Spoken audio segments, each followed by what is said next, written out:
Viewers আসসালামু আলাইকুম। গুপ্তবিদ্যা সন্ধান ইউটিউব চ্যানেলে সবাইকে সুস্বাগতম। আশা করি সবাই ভালো আছেন, আমি আল্লাহর রহমতে ভালো আছি। তো জিন যদি আপনার বাসায় থাকে আপনি কিভাবে বুঝবেন? তো এর লক্ষণ হলো,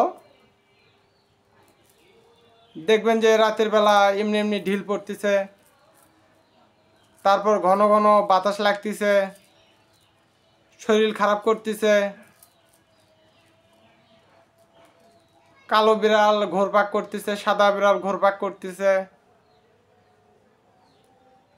সংসার নষ্ট হয়ে যাইতেছে, সংসারে গন্ডগোল। তো এরকম লক্ষণগুলো যদি আপনার বাড়িতে থাকে তাহলে বুঝতে পারবেন যে আপনার বাড়িতে জিনের উপদ্রব আছে। তো সেক্ষেত্রে আপনারা কি করবেন?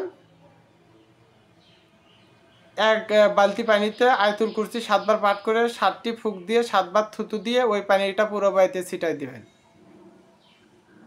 পুরো বাড়িতে ছিটাই দিবেন যাতে করে একটা করে জায়গা ফাঁকা না থাকে। ইনশাআল্লাহ ওই জিনটা আর ওই বাড়িতে থাকতে পারবে না। তো সবাই ভালো থাকবেন, সুস্থ থাকবেন, আমার জন্য দোয়া করবেন, আমি আপনাদের জন্য দোয়া করি। আসসালামু আলাইকুম।